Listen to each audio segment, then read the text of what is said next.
this interview? Like, it's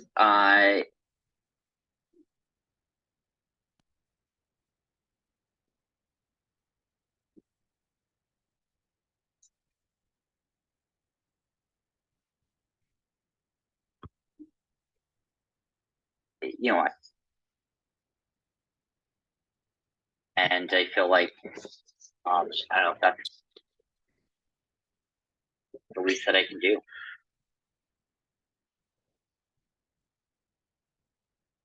Okay, so I'm recording this interview on Twitter. It sounds like It's how involved bad at the moment. were they in making those major decisions?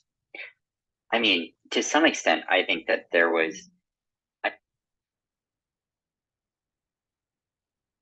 So I'm getting a text here. About every.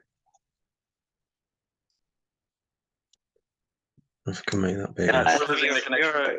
You're choppy. You're choppy again. You're choppy again. I'm not sure why. Yeah, sorry about that.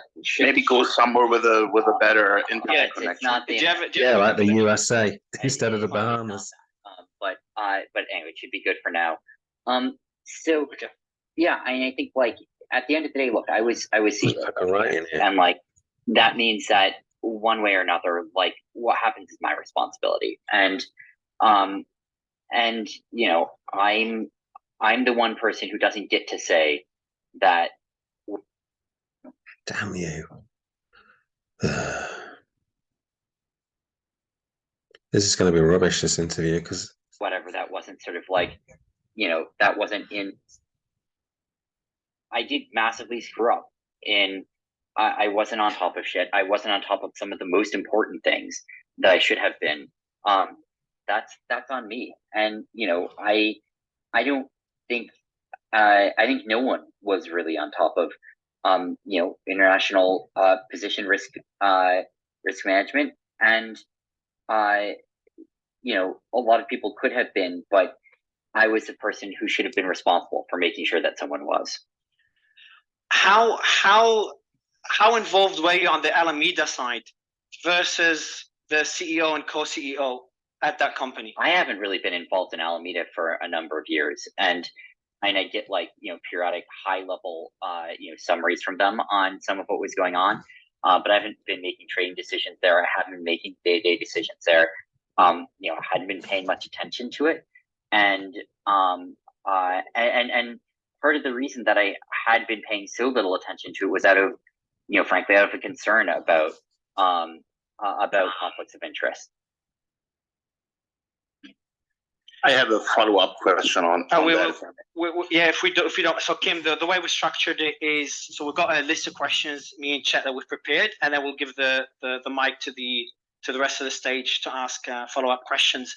Yeah, it's just important that there's context here to what he's just said. So if you don't mind, that I can ask the first question. First question when we move the mic to the panel. So you'll be the first one to ask a question after we're done with the line of questioning. If you don't mind. Some structure in, guys. Something that is quite important that I think is relevant to catch up on, if I may.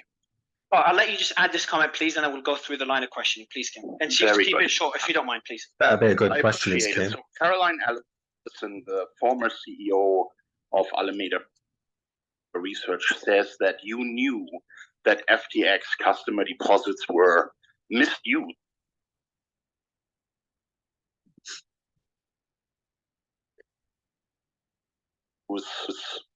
Without much confidence, I may add, that you didn't know.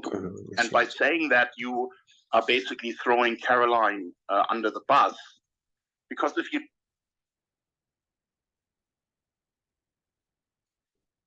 and it's Caroline had a romantic relationship. So my take from that is that you had power over her and that she did what you asked her to. So my two, would anyone believe? You're dropping out, Kim. Yeah, why would anyone believe anything you say when you're throwing your own lover under the bus? And then I was told, please, Kim, if you can get to the question so we can get through the line of questioning, if you don't mind, please. Caroline is here and listening right now. So is there anything you would like to say to her? Is she? Is she on the line? Bloody hell. That'll be interesting. deeply. I mean, look, I fucked up big, but I'm pretty offended by some parts of that. Like, Caroline and I had been together for a while. I don't control her. I never did. I think it's really fucked that you would say that I would, that's how things work. And, you know, putting that Fuck me out. Battery's running low.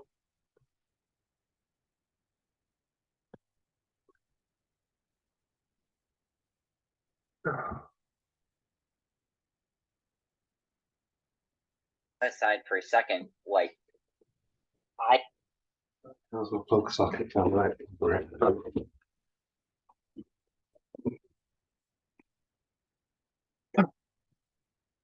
All right. Okay, it's long enough.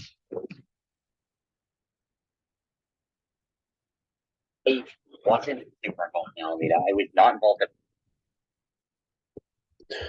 Everyone was depositing collateral, you know, putting on positions, long positions, short positions, you know, futures positions, borrows. You know, the collateral that FTX held was equal to the sum of those customer positions. But there were both positive and negative numbers there. And so, well, what does that mean? What does that mean? Okay, self-explanatory. What it means is that if you, as a customer, you know, if you deposit $1,000 and then, you know, withdraw 1/1000th of a Bitcoin from the exchange, or, you know, use that to sell Bitcoin or something like that, you've put on a margin position there, or you know, or if you do it with a Bitcoin futures position, and you know, you know, many of the customers had negative balances in assets. That's sort of how the platform functioned. And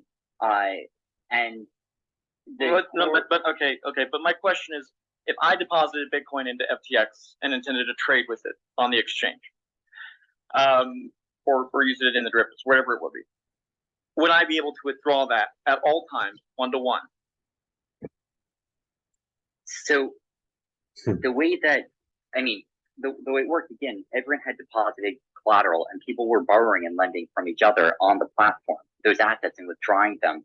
But it should have been the case that, you know, we could have liquidated any of those positions, that we could have margin called them and sold them off to regenerate whatever. Well, was it ever the case? Was it ever the case that there was a 1-to-1 backing of assets at FTX to where, let's say 2018, 2019, was there ever a point in time where there was an actual 1-to-1 backing in the custodial portion of FTX? So it was always the case. How was that ensured? If you include the negative positions in that you have positives and you have. Okay, you broke up. We lost your connection after you said it was always the case. Sorry. So it. That's a shame. You're breaking up again, Sam. Jesus. Sam, are you there?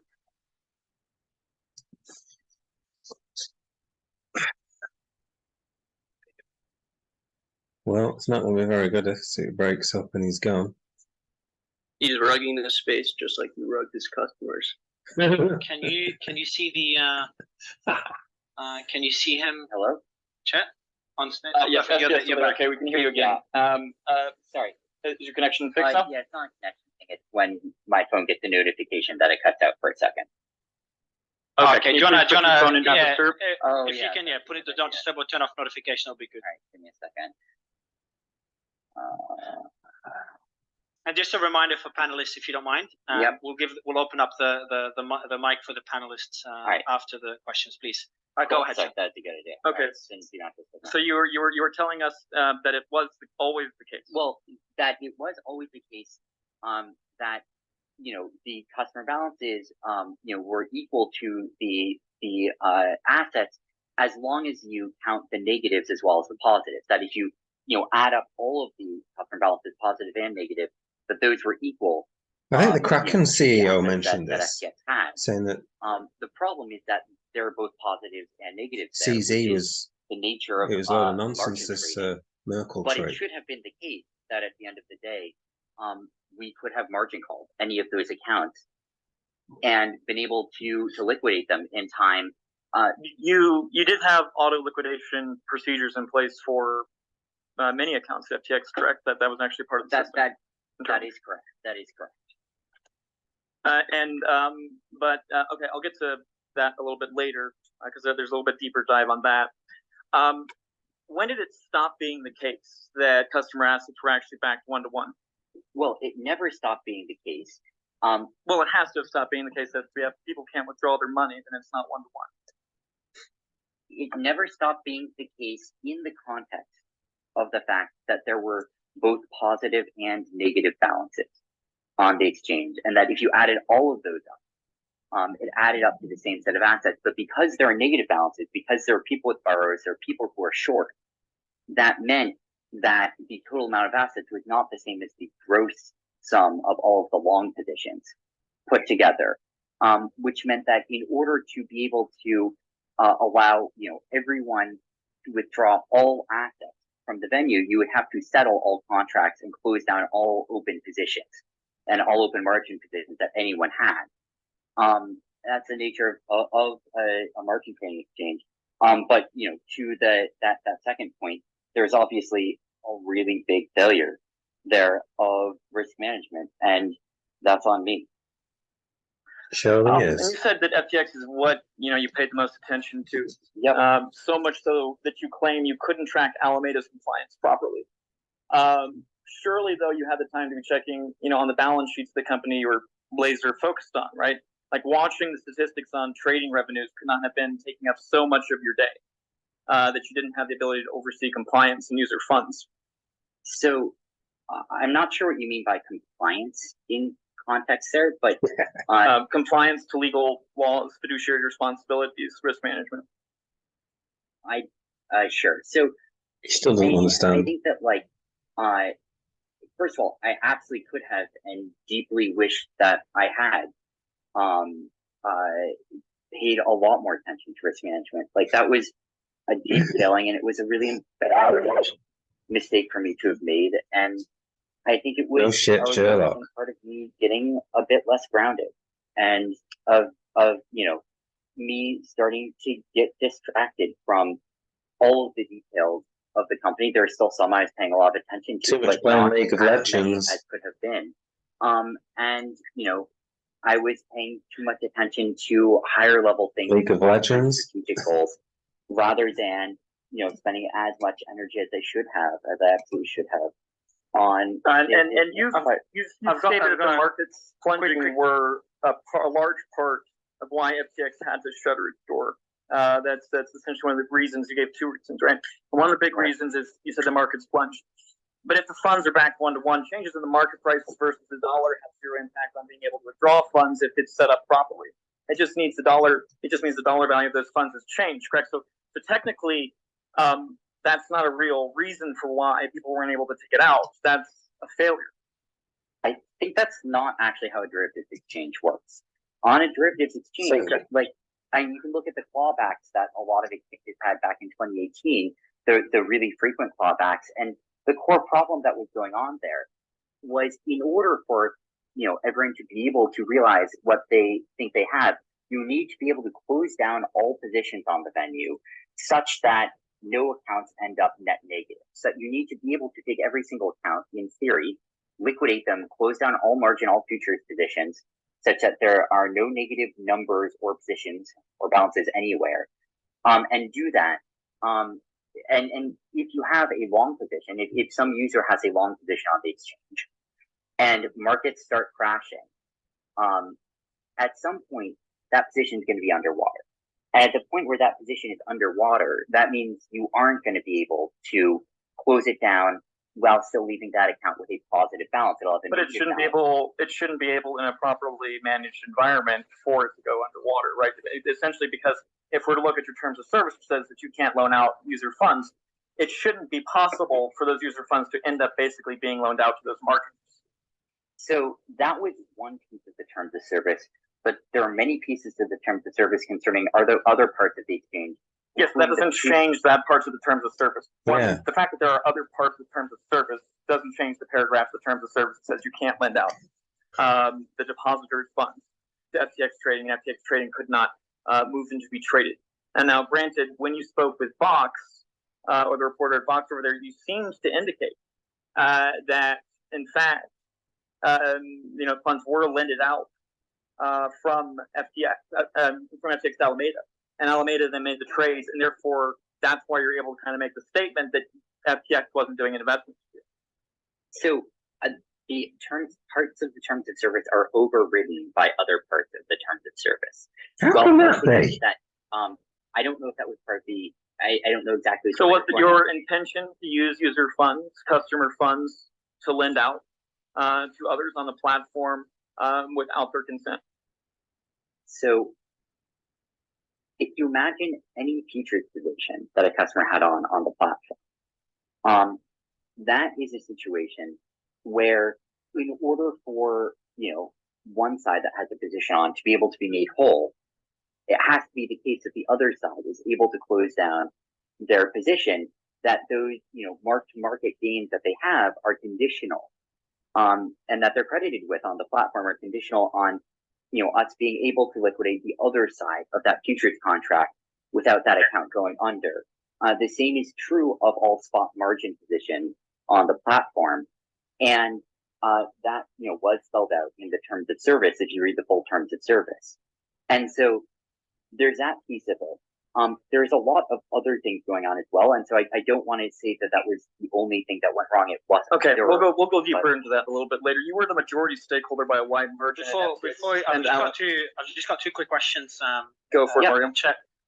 Also, I've just got another panelist, Chet, who could be jumping in. I've given him the right to jump in to comment on a few points. If he jumps in, his account is real zero sum. Sam, my question is: was Alameda allowed to remove assets from FTX? And is that how they paid back Genesis and others who demanded to close their loans? So, all users were to some extent allowed to remove assets from FTX in that, they could deposit funds to FTX, they could withdraw, and they could even withdraw more than they had of some assets as long as it was over collateralized by other assets. So that piece was, in theory, not specific to one firm, and was rather a feature of how the platform worked. That's how margin trading works. It's how collateralized but not fully funded positions work on platforms. That being said, obviously, something really bad happened, and that something was that position got way too big, and I vastly underestimated. Okay, we'll get into that piece of that in just we'll get into that piece in just a second after a few more questions. Are you still the owner of Alameda right now? I mean, there's a definitional issue given what you think of the Chapter 11 process. Bankrupt. How can it be? I was a large owner of it prior to that. And how much of a stake did you own it? Chet, before we go down that road, can I just get some clarity on the loan book thing? Because I've got a message here from an owner of an exchange, and he says the following. He says, the way margin trading works is via the loan book, that where people explicitly put their funds to be available for others to borrow for the specific rate. For people that didn't put their funds in the loan book, all those assets should have always been backed one-to-one and never touched. So it's a case of saying that in order for my money to be lent out, you would have had to have my specific permission. I would have had to put it out there to be available for people to borrow against when they take a position, right? So I totally hear you on that. There were billions of dollars in the borrow lending book. On top of that, there are billions of dollars of open interest on futures contracts, which is another place where, in order for that to be able to settle successfully, it needs to be the case that that you have, you basically need to have, everyone be able to be liquidated there in time. And so that's another source where this came from. There were some amount of lines of credit given to some firms on the venue. And then there were some other effects on top of that, when stacked together, created a position that was, larger than it should have been, larger than I thought it was, larger than I should have allowed it to become, and represented a real failure of oversight and management. Sam, are you saying that there were people that had their collateral not on the platform and they were trading against collateral that was not actually even in the system? Because if the collateral was on the system, then to liquidate the collateral should have been automatic. But if the collateral was out of the system, so if you're saying Alameda, for example, or others had collateral, but the collateral was not in FTX, then isn't that a breach of the terms of service? Oh, they did have collateral on FTX, unfortunately, and I say unfortunately, but this was a huge mistake of mine as well, because I should have anticipated, the prospect of this and should not have. What happened to that collateral? But, well, it decreased quite a bit in value. If you look at it decreased by, I think, many billions of dollars in value over a 2-day period, starting on November 6th. Okay, and yeah, go ahead, Rand. Go ahead, Rand. I'll take that. So you're saying that the collateral went down so quickly that you didn't have time to liquidate the position quickly enough to be able to get the borrower side and the lend side to match it into equilibrium. Yeah, I could probably share. I could probably throw some a little bit here as well. The way that obviously works is on an LTV ratio. So when building out the product, the risk management margin system for this runs off a loan to value ratio. So that's how they're deciding on when collateral needs to be put back into the system to bring it back up and to meet that. Unfortunately, the mix between a bank run at the same time as a massive drop within what the people had used on there as collateral. Some of them had FTT token, for example. And when we saw the drop in that, they're unable to meet the LTV requirements. So there is actually nothing there to liquidate, right? In terms of collateral, the actual lenders themselves needed to provide more collateral into the system. And because of what they were providing as collateral had dropped in value, this becomes a massive waterfall effect. So this isn't just an FTX product problem. I mean, the risk management margin system on FTX is great. I mean, fallbacks on derivatives was a very tough thing to tackle. I think FTX did that very well. This is a bit of an oversight on the counterparty risk to FTX, not just FTX itself in this matter.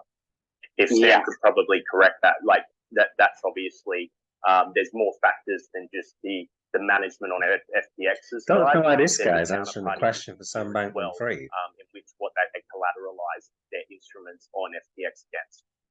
Yeah, everything you said there is correct. And it was absolutely a failure of counterparty management. It was a failure of oversight of the account. It was a failure of management responsibility. And it was a failure of understanding or even frankly thinking that hard about what a real downside scenario there would look like. I guess you said. Can I add? Hold on, Zero. So I appreciate it if I'm able to continue my line of questioning. And before you do, Chair, just for speakers, just please mute after you speak, just to avoid background noise, because I can't mute you at the moment. My space is glitching. Go ahead, Chair. Okay. So Sam, you said that you fucked up, right? And you got the numbers wrong by magnitudes of billions of dollars in regards to Alameda's balances on FTX, right? Now, while we can all make mistakes, right? As a graduate of MIT, that seems highly improbable. So how precisely, I think you need to explain this quite in detail to our audience. How precisely did you mess up a calculation that far in a way that happened to massively benefit Alameda and FTX's balance sheets in a fraudulent manner? I'm gonna answer the question as if there weren't a few of those words in it, but basically, and I should caveat this by saying that I unfortunately don't have access to most of the data right now. I've lost access to a number of the systems, and so because of that, this is all piecing together. From my recollection, from the pieces of data I have been able to find from the analyses I did in the days shortly after the crash. So these are all going to be approximate answers, and I apologize for that. I don't have the exact ones, but the reference. Don't think you ever have exact figures. Yes. This guy. And what is that? Yeah. So what happened there was the following, and I think there's some tweets, about this that that sort of reference this back. You scroll back to 2019, What was the price of FTT when FTX anyway? was first founded, and at that time, we were trying to get bank accounts for FTX. We couldn't. We eventually did, a few years later, but 2019, 2020, we couldn't get bank accounts that could take customer deposits for FTX. We obviously were operating crypto wallets and had crypto deposits and withdrawals, but some customers, generally ones that had in many cases sort of like pursuing relationships OTC with Alameda, would wire money to Alameda Research, asking to be credited to their FTX account, and they'd wire it straight to Alameda, and then we would do a ledger transfer on FTX, effectively from Alameda to that to whoever sent that wire transfer in order to credit them. Over the last few years, we transitioned away from that system because over the last few years, FTX was able to get its own bank accounts in its own name, and straightforwardly take customer deposits through that. There were legal documents drawn up around that payment service relationship. I didn't know the details of those, and there was an accounting system built out for it that I know the details of. Who built out the accounting system? And a set of developers. It's That's your direction, or someone else's direction? I honestly don't remember. It was 3 years ago and 3.5 years ago, and I think that I was probably involved in some very high level discussions around it, but I don't remember, and I don't know if I ever knew exactly who was involved in making exactly those decisions. Why not? So, Chet, do you mind if I just ask a question? You mentioned that people were depositing money into Alameda, and then Alameda was doing a ledger transfer to FTX. Isn't that highly illegal, though, specifically in an exchange environment? Isn't it illegal for a related party to act as a middleman between a customer and an exchange? So, can you point to in what way? Sorry, obviously it can be done in a poor manner. Like you could implement it in a way which is not okay. And I think it should be disclosed, which it was disclosed. And so, what was Alameda's role? What was Alameda acting as? If I was putting money into Alameda and that money was appearing on the FTX exchange as a credit in my account, what was Alameda's role in that structure? Because they would need to have a money transmitting license or a broker dealer license or something if they were accepting money from a customer that was then landing up on an exchange. No, none of this was on FTX US. And by the way, FTX US, to my knowledge, is fully solvent, fully funded. There's nothing strange that happened there, to my knowledge, and I think should be returning all customer funds and should be opening up withdrawals. Why did you file it for bankruptcy then? I'm an idiot. I don't know. I was given poor information by lawyers. I was pressured very heavily to do so by people I no longer believe were acting in the interest of customers. It was 4:30 a.m. I was extremely exhausted, being hounded by many people. I made yet another really poor judgment call. Hold on a second, Mario. This is an important question. Who all was there at that meeting? I was speaking with legal counsel at the time. Were your parents present at that meeting as well? I actually don't know if I'm even allowed or supposed to say who is there, but the first day, the bankruptcy declaration seemed to say that that was actually the case. At 4:30 a.m., you finally resigned with your parents. There, you were convened with the lawyers and the parents. So why are you hesitant to mention the fact that your parents were present to that meeting? I'm in general hesitant because of there are limits to what you can say about some conversations that involve legal counsel, and so I was just being hesitant out of an abundance of caution there. But I mean, there's an importance here that you want to dive into. I'm happy to do it. Well, no, I'm just interested here. I mean, you said you're not really interested in taking your legal counsel right now. Who's representing you right now at this stage? Oh, I do have legal counsel right now. I have new legal counsel, and okay. How are you paying for them? But I need to ask one question before we're moving on to a topic. One more question about the Alameda getting the funds. So just quickly, Chan, I'll give you the mic back for the line of questioning. So the dollars, Sam, that were sent to Alameda because FTX didn't have a bank account. So they were used by Alameda like it's their own money when they were really customer assets all along. And Caroline knew. Is that correct? Sorry. Can I kind of extend on this question? No, because the question wasn't asked to you. That's actually the No, question. let him. Please, I'll let him. no. I'll let Real Zero Sum, bro. It's okay. As Zero Sum, just extend quickly to that question, and then I'll let Sam answer it. Yeah, I just kind of to extend on it a little bit. In regards to the funds at Alameda, obviously we saw Brett and we saw Sam leave from obviously FTX US and also Alameda sometime last year, which kind of leads to I guess a highlighter point that something went wrong back then. What position, do you know of the position exactly that Alameda took, or was it with the collateralized instrument we were talking about earlier? Did perhaps Sam, Rebecca or Caroline, did they happen to get involved within the Luna and the 3AC frat? Was Alameda obviously victim to that? Because looking on chain, it seems to be that's where the volume started to drop off. The FTT token started to need to really be pegged at 22. It seems like that is around about the time that you guys really suffered a liquidity crunch through Alameda that needed to be plugged. There were a bunch of different questions there. I'll try and go through some of them. I'm not gonna remember all of them, but going through some of those. So,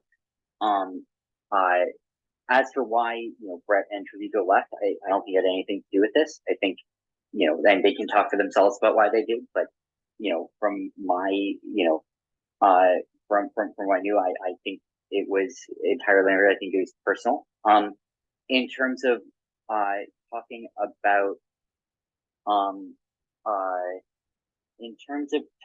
about timing, I don't have granular detail here. I don't have access to that right now, and I wasn't running Alameda, so I don't know exactly what happened. I don't believe that there was a large loss coming from Luna itself, but I do think Alameda was probably quite long the market in general, that it had a net long position, and that the general market collapse that happened then did decrease its asset values a non-trivial amount. I think there are a lot of other questions out, but it's okay. So I'll give the mic back. So I'll give it back to Chet. Chet, I'll let you continue with the line of questioning, please.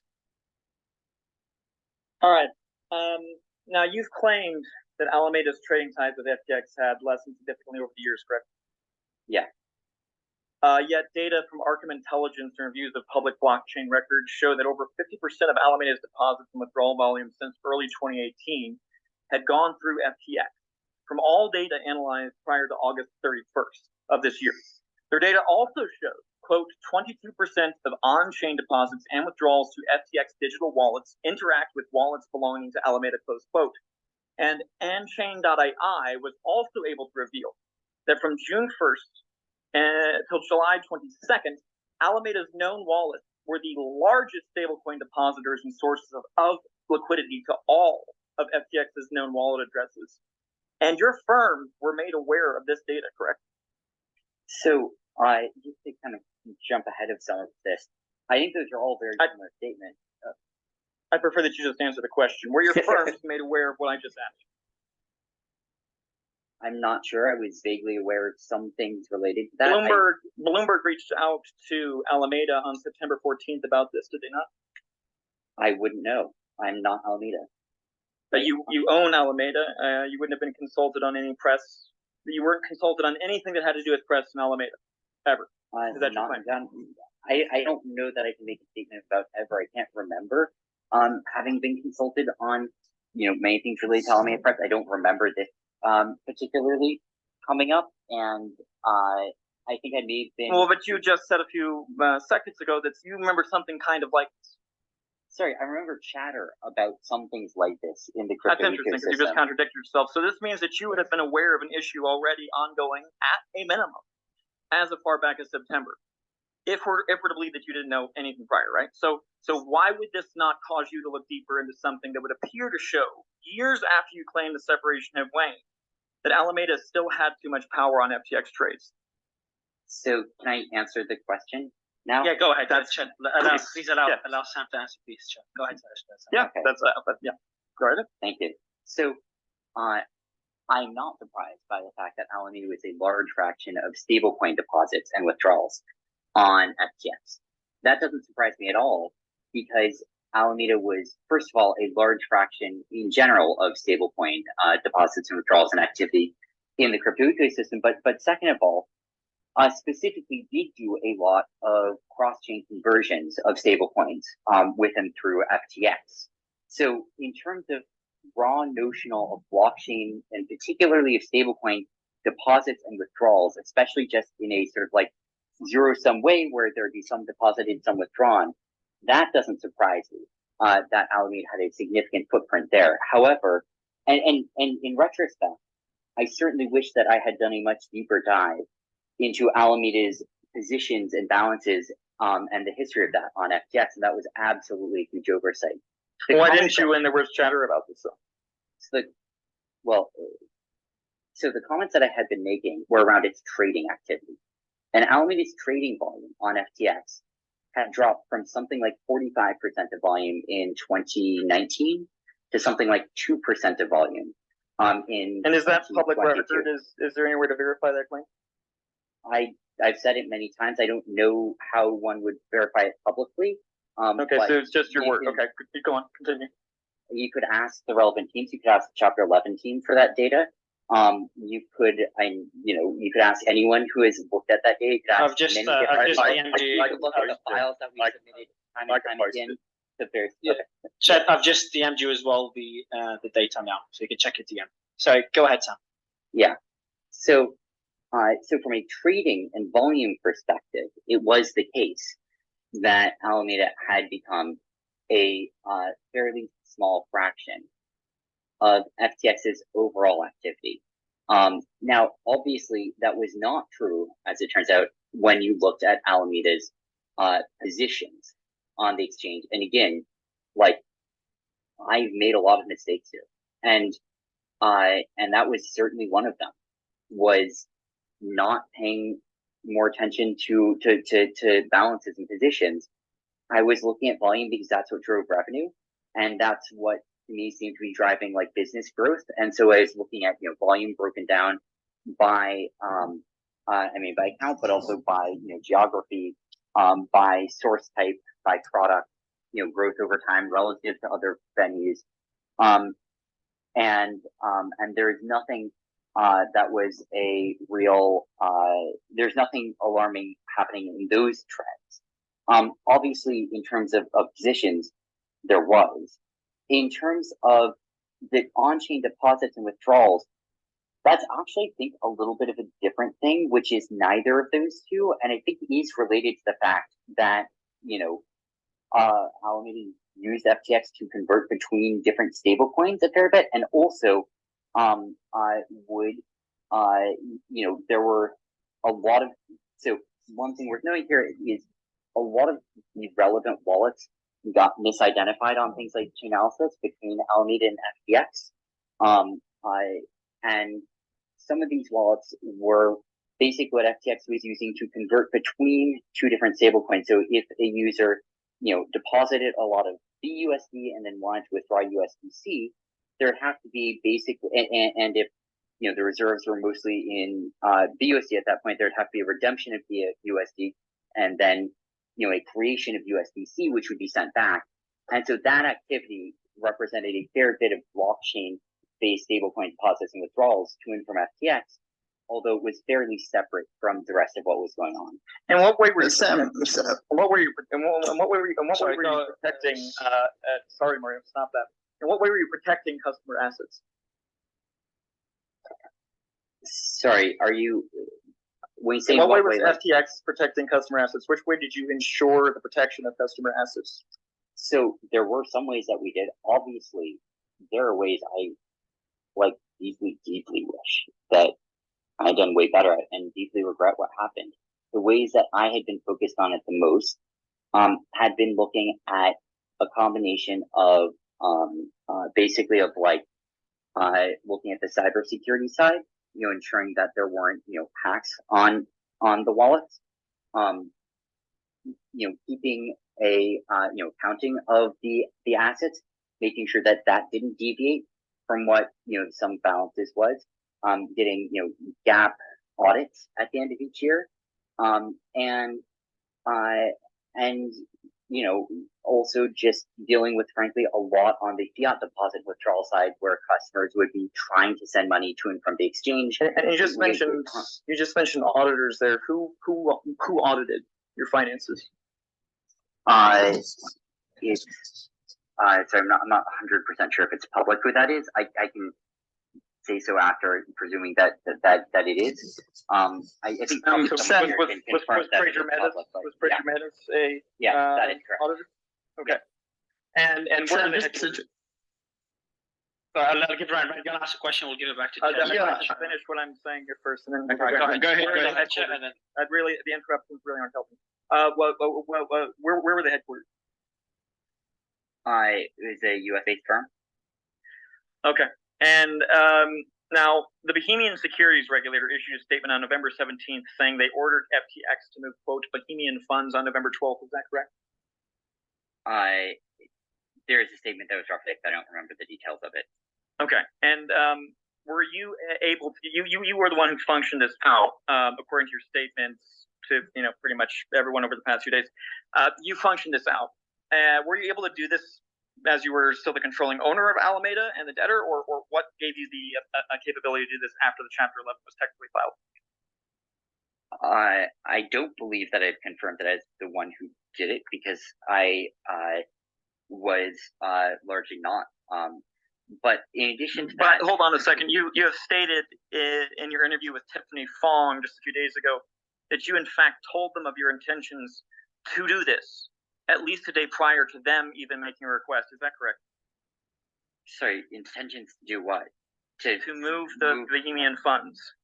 I don't believe I'm unclear on that at all. That I told who to do that, because I don't believe the Bohemian regulators. You don't think that's correct? Okay. Okay. So hold on 1 second while I play for you your own audio, and for everyone listening, this is from an interview with Sam Bankman-Fried and Tiffany Fong. Use your own words against you. Most powerful withdrawals thing. were opened first to citizens of Antigua or Bahamas. Yes. Yes, and then the regulators of securities said that was not a case. That. Wait, sorry. Alright, so I gave them a heads up, a 1-day heads up that we were going to do it. They didn't say yes or no. They didn't respond, and then we did it.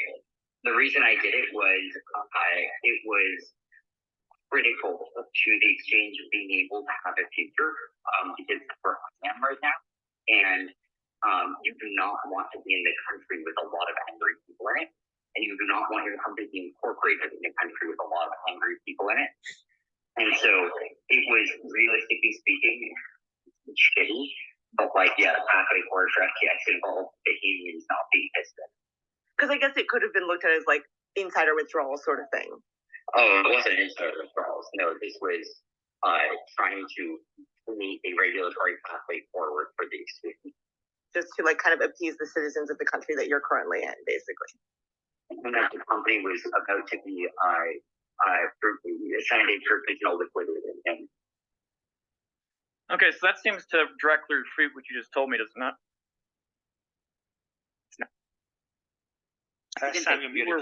Hey, sorry. The incident that you were referring to is a different one, I believe, or at least the incident that if you repeat where that came from, the incident that I believe, or sorry, start that question over again. I at least inferred that you were talking about a time when Bohemian. I stated the Bohemian Securities Regulator issued a statement on November 17th saying they ordered FTX to move Bohemian funds on November 12th, so 5 days prior. And you have then confirmed that to Tiffany Fong, saying that you did move those funds. No, those are referring to different the Bohemian regulators. Those are referring to different incidents. Okay, so then you. Okay. Sorry. Hold on a second, Mario. Hold on. I know. Then just give Sam the opportunity to answer, bro. I'm going to, but I'm reframing the question, and you're really not helping right now. So the Bohemian funds on November 12th were removed. you're saying are separate. So what was the separation? So you're saying, did you move citizens' funds and actually allow citizens to withdraw funds? In which incident? Oh, I wanted The incident in which you're Tiffany referring Don's to. going to start talking. That now. was a separate thing where we briefly had withdrawals open for some Bahamian residents on the exchange. That is something that I think was, for a day or so before abuse of that forced us to turn it off, and is a completely, that was prior to Chapter 11. That was prior to any filings. That was when I was CEO unambiguously of all of FTX, and was unrelated to the other incidents that have been referenced in filings and other things. Okay, so we have Tiffany phone here as well. Was that your understanding of the Yes, conversation? yes, that was a separate question. It was not regarding the hack. That was about the reopening of the Hindu withdrawals. So I just wanted to clarify that. That was not in reference to the hack. Guys, do you mind if I go back to just the beginning? Just say, Go back to the beginning. No, on the exchange, there were spot positions and there were margin positions. Point, the exchange ran completely out of funds. What happened to the had spot positions on the exchange? yeah, that's what I don't understand. Because they shouldn't have been leveraged, right? Yeah. So there are a few answers to that. The first is that there were a number of withdrawals that did happen on the exchange. It is not the case that all of the funds were not available. I think we processed, I want to say something like $6 billion of withdrawals over a few day period. And so part of the answer to that question is that they were a lot of those withdrawals were processed prior to reaching the peak of the liquidity crisis and prior to withdrawals being effectively halted. There are I think a bunch of other things going on as well there, some of which I'm still digging into, some of which I'm still piecing together. But yeah. But Sam, let me just If you do spot trading, the assets let me just should ask be you there. a very simple question. If I'm a user of FTX, I deposited 1 Bitcoin into FTX on spot. I'm not a leverage trader. I just day to day use the leverage exchange. I'm just trying to understand where my Bitcoin is today. And just a little bit of clarity of that. Was that Bitcoin notional Bitcoin on the exchange, but the money sitting on Alameda? Was my Bitcoin used as somebody else's collateral without my permission? I think let's separate the discussion between spot and futures. On futures, I understand that there could have been potentially maybe a margin mismatch. And I hear you, and I'm going to give you the benefit of the doubt because I think But not on we've spot. had some good interactions, and I don't believe that you're an evil person. But I'm just wondering about the spot exchange, and that's people that didn't give anybody permission to use their money, but that money is no longer there anymore, right? So I'm just wondering what money could be. Right. So, Bought a house with it, probably. One piece of this is that in those Alameda days, properties. following the collapse, we processed about $6 billion of withdrawals, and those withdrawals in general were from a variety of sources, including some of those coming from futures positions, from margin positions that were open. But they shouldn't be mixed up, should they? They shouldn't be. That there was not a clear that effectively, I think, broke down some of that distinction between the two sources. Again, I'm trying to I'm trying to piece together all of what happened, and I don't have access to put all of it together right now. But my best guess is that was at least a significant part of it. So the hot wallets between futures and spot were commingled. Why are we just allowing? Yeah, so it's the hot wallets between futures and spot. Commingled. Those were commingled. That's right. Yeah, in general, balances were treated as effectively fungible with each other. Okay, no, wait. I just want to with that in mind, I just want to try and understand something. So I put money I want to deposit money into FTX. I deposit money into Silvergate Bank, which is United States Bank. I put the money into the bank. that money lands up in Alameda's bank account, right? So now you've got, let's say I take $100, I deposit $100 into FTX, but what I actually do is I'm depositing into Silvergate's account on Alameda, and the account name is Alameda. So now Alameda has $100 of my money, and then I want to buy a Bitcoin let's say I put $20,000 in and I want to buy a full Bitcoin. The money is, tell me where the money is sitting now, though, because this is the part that I'm confused about. Yeah, I'm not surprised you're confused because it's confusing, and and confused me, and there were a lot of poor decisions made there, on our part. My understanding, and again, I'm not 100% confident in all this. I am still trying to piece together all of this, again, without access to data in retrospect. But my general understanding is that, and here you're referring, I think, to the, especially the sort of 2019, 2020 era, where there were no FTX bank accounts, but where some customers were wiring straight to Alameda Research.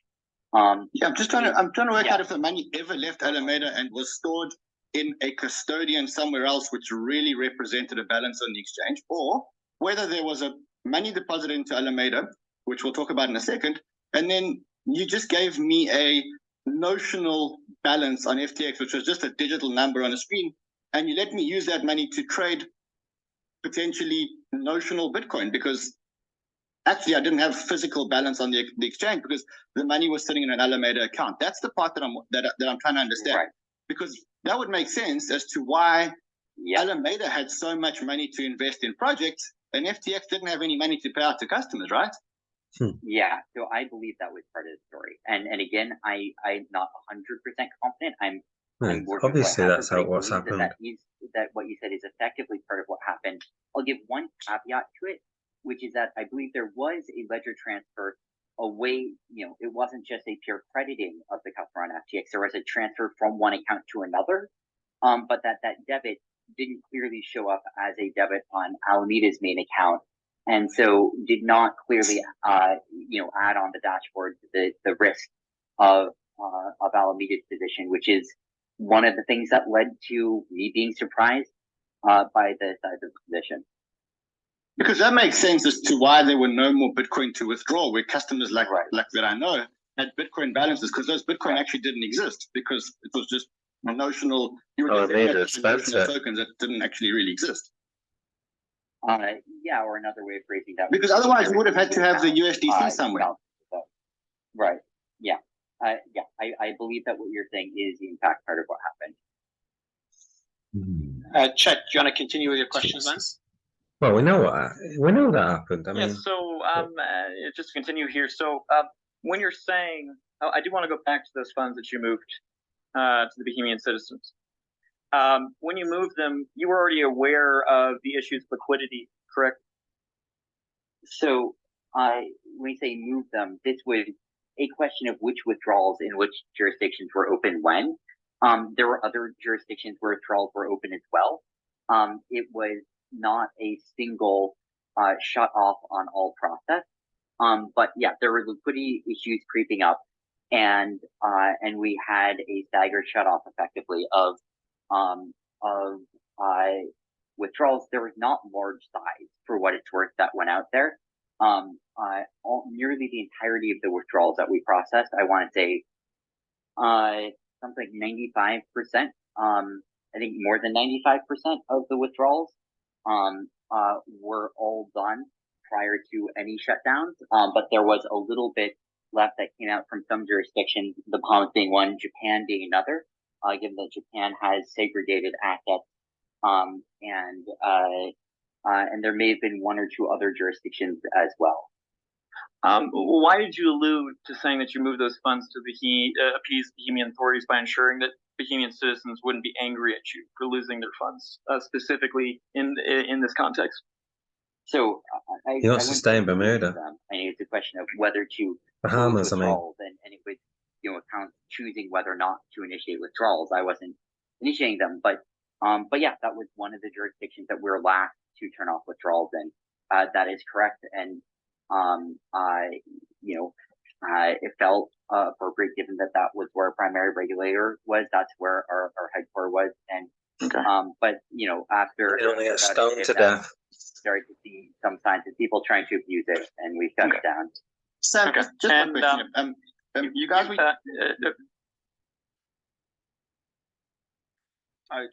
ahead, Chet. Sam, you claimed that FTX US and FTX Japan are entirely solvent and also entirely separate from the rest of your companies, correct? I think everyone would be interested to hear why you filed for bankruptcy for both of those, not just FTX US, but FTX and Japan. Why did you make that decision, regardless of the time that you made it? If you knew these were entirely solvent, why wouldn't you have argued to keep them out of the Chapter 11? I argued for quite a while to keep them out. In the end, I was informed in a way which I no longer believe was true, that this filing would not mean that withdrawals would be shut off there, that this did not mean a bankruptcy filing, that it was just a provisional step, but that appropriate and responsible steps would be taken in those jurisdictions. I am surprised at what happened after my filing. I don't know why that's what happened, and I regret it. Okay, and just to go a little bit further there, so you specifically though didn't file FTX Digital Markets, right? FTX Pay, Express Pay, and at least two other entities in the Chapter 11. Right. If you were able to choose not to file those, how come you couldn't for the U.S. and Japan corporations? I wish I hadn't. I wish that I had done what you're saying. I'm not asking what you wish you could have done. I'm asking why you didn't. The reason that I didn't file those in particular was those were entities where local regulators, prior to my filing, had already stepped in and initiated their own processes. And so I couldn't have, even if I had wanted to, for those entities. And that includes FTX Australia? Yes. You also said that 8 minutes after you filed the initial motion for Chapter 11 bankruptcy, $4 billion more of liquidity basically was called in. Someone said that they could give you that cash injection. Is that correct? I don't dispute that I said something like that. But whether did it's true or not, you actually get the liquidity of $4 billion offered to you 8 minutes after you filed the Chapter 11? So that would have been 4:38 in the morning. Did you get that? Say what you like, see it. Actually offered to you? Yes. By whom? Can you state? I cannot. Okay. Say what you like. Why haven't you filed a motion to voluntarily dismiss the bankruptcy cases under U.S. Bankruptcy Code Section 1112 if you believed that you could save the company through that cash injection, and you also thought that FTX US and FTX Japan were fully solvent? I acknowledge your question. I want to make sure that I operate in a responsible and compliant manner here. I would be discussing what would or would not be appropriate with counsel, and at the end of the day, I think that the right parties to be filing here would not be I think that the right parties would be regulators, administrators who are overseeing this internationally, who have been leading the charge. But I acknowledge your question there. Okay, so you're saying essentially that's a non-answer, right? Like, because you didn't say why you haven't filed that motion. You just said you would talk with counselors about that. What counselors, who are you paying? Like what does it cost you right now for counsel, and how are you affording that? Given you said that you were essentially cash poor, although you said you also had potentially up to $100,000 left. That's something I'm trying to figure out right now. So you have them on retainer without actual payment? I can't go into the details. There are also potentially various relevant D&O policies which are being examined as well. But frankly, that is a concern for me. Okay. And what funds were lost in the hack, and from what entities that you're aware of? I don't know the details of that. That happened after the Chapter 11 team.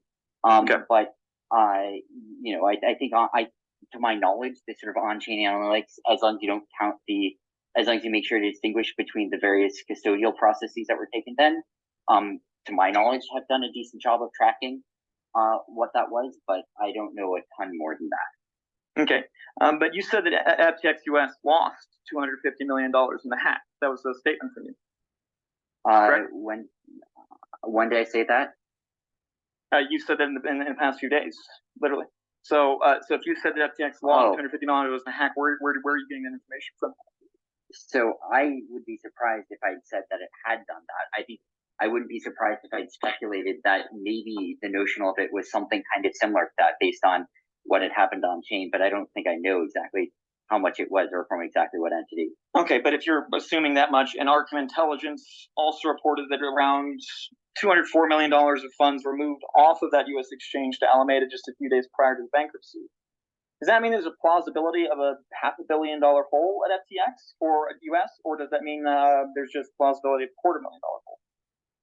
So I will make a few notes. This is all as of when I had last looked into it, and my data is somewhat stale here, so I'm just guessing as best I can. First of all, the funds moved off. There are also funds moved on. There were a lot of deposits and withdrawals on FTX US from many customers, including Alameda, but those were fully solvent accounts, and to my knowledge, all the customers ended positive on FTX US, such that there was no hole created by any of that activity.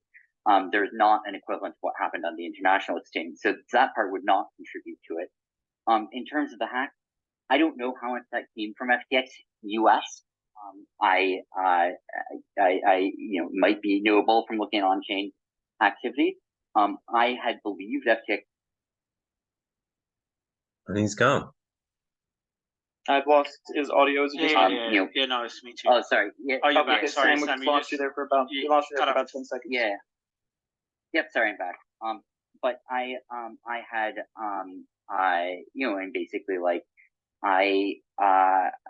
my knowledge, I think that there were substantial surpluses there, such that I think it would still be to my knowledge, solvent. Although again, I don't have access to current data. Okay. All right.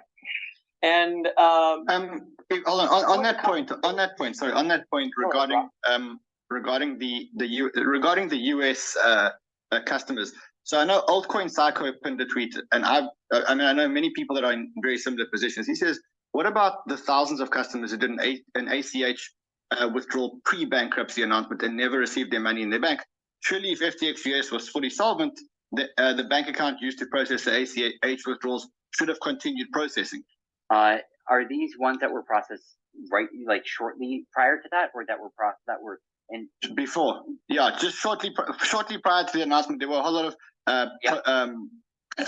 customer withdrawals, and those just stopped being paid. So I can't speak to the actions taken by people who are running that business right now, or what decisions they are or aren't making. Just my belief that there would exist the funds to pay out to customers were that to be the chosen pathway. But I can't speak to which decisions are being made about whether or not to choose that pathway. But some of these were done days before. Some of these were actually done days before. I mean, I don't know the details of individual transfers. ACH transfers can take a week to clear sometimes. But again, I don't have access to look into individual ones. I mean, they can take a week to clear. I agree with you that they can take a week to clear. That's not a problem. But once they are in the system, it's just a case of clearing. It's not a case. It's if the transaction's in the system. That's a chargeback. From a solvent entity. From a solvent entity. There were lots of customers charging back to FTX US every day, attempting to ACH in and then retroactively cancel those. Those were solvent customers, although dicks. I don't know the details of this system, but in general, U.S. fiat transfers are quite messy, and for both ACH and credit card related transfers, it is very difficult to have confidence in a transfer until as long as a month after it's been initiated. So that is a mess. Sam, can I ask you a question? And I don't want to interrogate you and ask you a specific question, but I don't understand. 29-year-old dealing with the collapse of an empire, which affected probably in excess of 10, 20, 30, maybe even 40 million people, and a whole industry around it. I wish we had that many. Knocking off billions.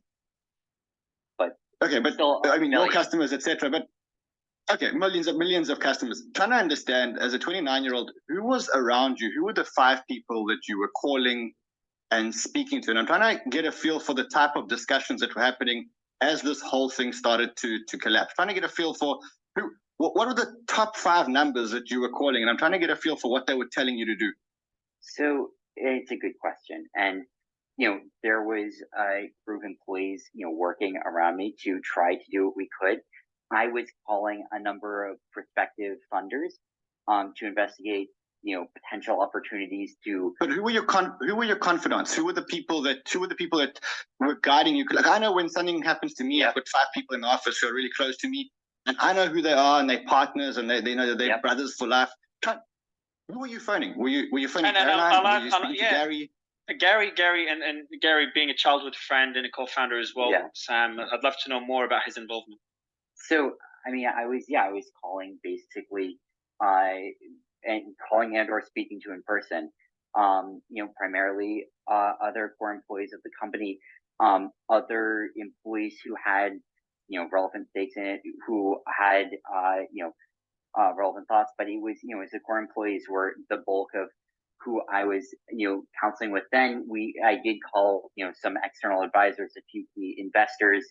I called a few. What about Caroline? What about Caroline? Were you speaking to Caroline during this whole thing? I mean, were you guys aligning on exactly how much money Alameda had and what the value of the positions was? Because ultimately she was a CEO. I mean, how many times where was she on the list? In terms of frequency, was she number 1? Was she number 3? Was she number 5? She was not physically in the same place as me when this is happening, so there were a fair number of phone calls to do exactly what you said. Like, as soon as this happened, one of the first things that we said was, we need to know exactly what the deal is with not just Alameda's balances and positions on FTX, but everywhere. We want to know exactly what funds there are. We want to know whether margin call will be able to be hit. We want to know how long it would take to deliver those. And so there were certainly a lot of conversations with her around that. Although she wasn't physically in the Bahamas when this was happening, and so I was speaking more frequently in some sense to the employees who were there. What about Dan Friedberg? I don't want to, I think, go into where specific employees' heads were at. Probably playing poker at the time. I think that's for them to talk about it if they want to. But was he one of the top 5, or was he one of the top 5 people that you were? I mean, he was a big advisor, wasn't he? Yeah, he was a big employee of the company, a big part of our legal team. I think that everyone served in those positions were people I was trying to consult with, and I don't want to go into details of where they were at unless they kind of give me permission to do so. But you can look through who were the core developers, the core people on the legal side, the core people on the ventures M&A side, and on customer support, VIP support. Like, all of those people were sort of huddling around to some extent, and trying to figure out like what the right things to do were. But at the same time, I was not as communicative to some of those as I wished that I had been. I was including some people on that list. And I think in retrospect, that was a failing of mine as well. I was very nervous to say something company-wide that, both because I wanted to make sure I didn't say something that I didn't believe and I wasn't sure what was happening. Like, I was trying to figure it out in real time, but also because at some point, everything that I said started leaking out pretty quickly. And so it sort of broke down the ability to have that much of a distinction between company-wide communications and public communications. But I think in retrospect, I wish that I'd just been, saying what I knew when I knew it pretty transparently, and accepted the fact that I was going to guess wrong sometimes, and the fact that a lot of it was going to get out publicly, because I think I owed it to the employees who had been fighting with us for years to tell them what I knew when I knew it, even if I wasn't confident in it. Chet, I'll let you continue with the questions. Yes. So Reuters reported $10 billion in funds. We really need to get back to this point. The $10 billion in funds were transferred without FTX customer knowledge to Alameda from FTX. Allison herself said this in a statement, right? So is it true, or that you or the team had management of the controlling owner right there move these funds regardless of method from FTX to Alameda? So I do think that there was, Alameda ended up with a substantial margin position open on the exchange. I think that, just the over collateralized margin position was a fair bit of it. I think that the avenue that Rand talked about with the historical wire transfers was part of it as well. I think, you add those up and I think you probably get to most of it. Although again, I don't have all the data right now, so that's sort of piecing it together. And a lot of where did the funds come from that Alameda was able to margin? Sorry, that we say that they're able to margin. Yes, because that margin is a loan, effectively, correct? Yep. Alameda. Where did the funds come from for that loan? They were, and the collateral came from assets that Alameda owned, and the liabilities were, a short margin position open on FTX, coming from, the assets that FTX had. And how did you know this much about this move, even though you said you didn't know there was that much on the sheets? Oh, a lot of these are things that I have pieced together after the fact that I did not know at the time or was not fully aware of at the time. This is sort of a hodgepodge of things that I knew, things that I didn't know but have since found out, and things that I'm guessing at and given what I've been able to find out, but I'm not entirely confident in. Were FTX consumers made aware of this? But Sam. Yep. Just before, I want to go on that specific point. Alameda, is it possible that Alameda was withdrawing real dollars from FTX and instead putting FTT as collateral? So almost taking FTT, putting it as collateral, and then withdrawing real dollars in exchange as against that FTT collateral? Yeah, a lot of clients were doing that. I do believe Alameda was doing that as well, and was doing that for a substantial size. Yeah, the size that I saw was more than they were supposed to have as unlocked tokens. Do you think it's possible that maybe they were leveraging more tokens than they had unlocked? I don't believe it's more than were unlocked, because all FTT tokens are unlocked at this point. They're separately, so I think that what CoinGecko and CoinMarketCap sort of denoted as circulating tokens, I believe that was effectively not counting FTT tokens held on FTX. I think that's roughly how it was implemented, that it was because it's just done by looking at a set of blockchain addresses, and we're basically taking all tokens except for those on some specific subset of blockchain addresses. And I think what that was doing was just excluding at least some, if not all, of FTX's wallets from that calculation, and probably had been for a little while. So I think that the circulating supply calculations on CoinMarket and CoinGecko were, they're displaying a particular thing. I don't think that thing was necessarily what was the most intuitive thing, but all FTT had been unlocked for a little while. Thanks, man.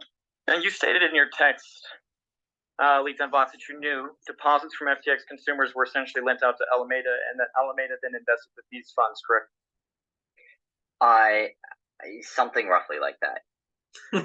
Okay, and so you then would have had to been aware of that happening. In that report, now by Reuters, we referred to back, it also stated up to $2 billion of those funds are now missing.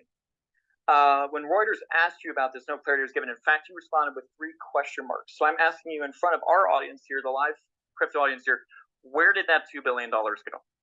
I'm so confused. So first of all, I didn't say knew as of when that was happening. It's not clear to me what you were saying there in terms of when I knew that.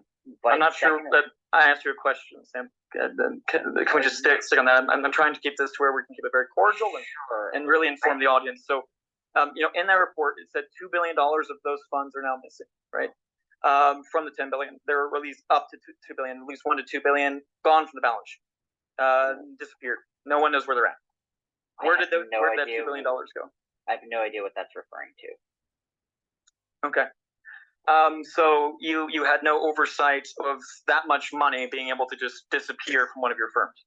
Wait, I'm not sure. Sorry. I'm not sure I'm even agreeing that that is what happened. I'm confused by that statement. There's a report from Reuters that says that up to $2 billion of the $10 billion that was moved, that you just said you knew was Sorry, which $10 billion that was moved? Which $10 the $10 billion that was moved to FTX without customer knowledge from Alameda to FTX. The 10 billion that we were just talking about, that you just said that you knew we were talking about. I don't understand the connection. I'm not sure about a 10 billion number. Sorry, if you could point me to this article, I think it would help. Yes, anyone feel free to pin that Reuters article to the top of the space. So, all right. So we'll move past that for right now, and I'll go back to that in a second. In October 2021, you conducted a raise for FTX, correct? I mean, there are raises over the course of 2021, yeah. Okay, but you did a specific raise with Sequoia and some others. 69 investors to be precise, including Sequoia, which called it a meme round. How much was that raised for? I don't remember how much that round was. Was that the 400 million round, roughly? Yeah, $420 at $420.69 million. Right. Raised from 69 investors, which is quite called the meme one. What were those funds used for? Acquisitions. Did you take any of that money? Who is you here? Is you SBF, Sam, the person I'm talking to? Did you take any of that money? To my knowledge, that was used for acquisitions for FTX. According to FTX financial records, internal records reviewed by the Wall Street Journal, actually 3/4 of that raise, $300 million, went directly to you from you selling some of your stake in the company. Where did that $300 million go? Oh, sorry. The particular $300 million from the resale, that I'm not sure that's that same round that you're talking about. I think that maybe in that one, my memory it was a different, but you might be right. But either way, that was or slightly before that, I had bought Binance out of their stake in FTX for a few $1 billion. And then had resold a small portion of that secondary to investors. So it went to recouping the cost from buying Binance out.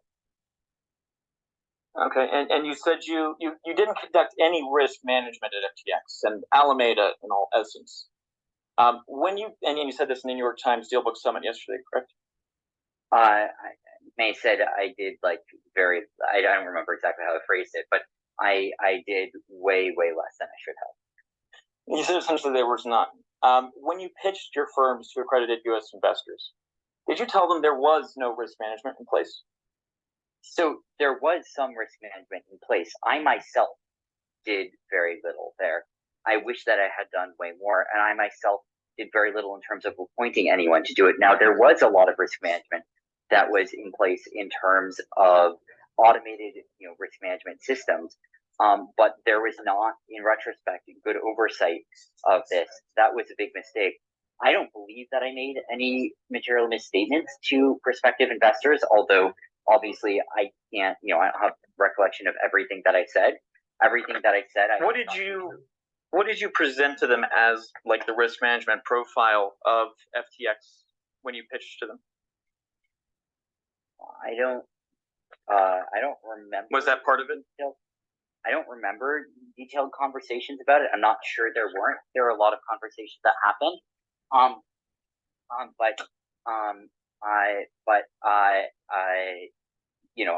not sure there weren't, but I don't particularly remember many.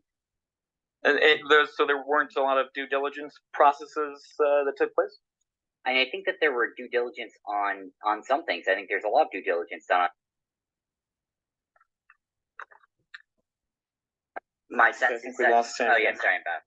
You're back. You dropped out 5 seconds. Go ahead. All right. Continue. My sense is, and I don't want to put words in other people's mouths, but my sense is roughly that when people were doing their diligence here, that prospective investors were thinking of it primarily from the perspective here. They were looking at the upside here. They were looking at what could the business become? How could it grow? That's what you generally do as a venture investor. And if you are, primarily concerned about, the downside of venture investment, that probably means it's an investment that you don't want to make and aren't going to bother investigating in the first place. So, so the point that you're making is that they didn't need to look into the risk management profile? I'm not necessarily saying they didn't need. I mean, I don't want to make a statement about what they needed to or didn't need to do, but I think from their perspective, that they saw themselves as, I would guess, as primarily looking into what is the upside of this business. And okay. And did I lose you there? Yeah, sorry. But at the end of the day, Okay. obviously, I don't want to talk for them. They should talk for themselves. Okay. And did you ever update your investors on the status of your risk management profile? I don't remember having a specific, update specifically related to that. I don't remember everything that's been said, but I'm not sure exactly what you're getting at there, or if you're asking did I have a special session where called updated risk management? No. Did you have any regular meetings with your investors? Yeah, we would have a call every few months to talk about the business. Okay, and the ways that you were controlling customer assets or anything like that just didn't come up, is what you're saying? I don't think it particularly did. Okay, so that interesting. Now, yesterday in the New York Times Deal Book Summit, you made an interesting statement. So it kind of stuck out to me. You said you, quote, marked the assets Alameda used as collateral. How then were you not aware of the size of Alameda's FTT collateral then? And wouldn't this mean that you had access to Alameda's bookkeeping? Sorry, you said that at the Deal Book Summit, you said that when you were asked about the marking of the assets, whether they were marked properly. Do you remember that question from Sorkin? Vaguely, yeah. Okay, and you responded saying that with Alameda Research, you marked those assets, and that would mean that you were the one who had determined the price of them on the book, correct? We had algorithms which determined the price of those on the book. Okay, so then what did you mean by you had marked the assets at Alameda? I think I was. So I don't remember the exact phrase that I said. It may have been me just saying we as in FTX, the product, were marking all assets to market prices. But I'm sorry, I actually don't remember exactly what I had said then. Okay. But I said to you that you said that you had marked the assets. That is something that you said directly in response to his question as to whether you thought that they were marked properly. And you felt that you might not have marked them properly while you were marking it out, up against everything else. But in doing so, that would mean that that is access to the books, is it not? Sorry, so this is, to be clear, marking the assets of Alameda on FTX, right? Looking at the collateral that Alameda held. No, this is just marking Alameda's assets. You didn't say anything about FTX specifically assets or Alameda's assets on FTX. You were specifically mentioning how much was marked as far as the collateral of Alameda. Yeah, but I think that was explicitly the collateral that it had on FTX is my memory of what that was referring to. But I mean, either way, sorry, I can talk about what I actually think here, which is that in general, FTX was marking assets to what their market prices were, and that when I was thinking about the risk profile of large positions on FTX, and specifically of Alameda's position, which I was also surprised by the size of in retrospect, but in addition to that when I was thinking about not from a formal marking perspective, but from a just in my mind, how do I think about this? Is this something I feel nervous about? Is this something that I need to be investigating more perspective? That I was substantially underestimating what crash risk would look like. And I was thinking about, a 50% haircut as a substantial, very large haircut rather than as, possibly even an underestimate of what would be necessary for a short period crash in some circumstances. So, I think it was, I certainly think that I made some big mistakes there in how I was thinking about it. Okay. Sam, so it's running again. I want to. There were a couple of accusations about the way that you ran the exchange, and I really want to try and get to the bottom of it. One of the accusations was someone that went on to BitBoy show. I'm not sure if you heard the show, but he mentioned that FTX was creating more tokens than there were in circulation, or more tokens than they were given for their market making role, almost creating synthetic tokens and trading in these synthetic tokens that they never really had. And yet, he had some really convincing evidence. He showed a little bit of like on-chain data in terms of the number of tokens that they sent to FTX versus the number of tokens in FTX and the tokens that were returned. And his accusation was that FTX was trading synthetic or fake tokens to manipulate price. Do you think that could have happened? Sorry. So I think that I frankly don't know actually exactly what you're referring to there. I'm sorry, did not hear that particular one. I'd love to look into that more if you could send me a link to that and get back to you on that. But an FTX. Let me just explain it to you again. Let me just explain it to you. Like for example, when a token gets listed in exchange, sometimes the token would be required to give the exchange to lodge certain tokens with the exchange in their role as a market maker. And this specific project claimed that you were selling more tokens than you had as a market maker. And when the time came for FTX to return the tokens to the project, there weren't enough tokens. And I'm just trying to understand, do you think that it could be possible that maybe you guys created, call it fake token, synthetic tokens, fake tokens, that type? So I think you're probably talking about Alameda there, not FTX, and I don't know the details of that. I'm sorry. I wasn't running Alameda, and but I can try and look into that. Simon, I know you had a question as well. Okay. Right, Simon. No, maybe it would be good to look at some of the key events, because obviously we've gone quite deep here into the specifics around. I think maybe some of the things leading up to what got here, starting at the Luna situation, a lot of people don't have real clarity on people's involvements in that. So one of the, Sam, it would be great to hear your perspective on, a lot of people believe that there was some efforts from people really exposed to Luna, to try and save Luna or and there was some renegs of certain agreements. My understanding was Celsius, Galaxy, Alameda. Could you share with us any of the things that were happening between those that were significantly affected? Because obviously this is the start of the story. So I actually know surprisingly little about the Luna side of this. I don't to my knowledge, neither FTX nor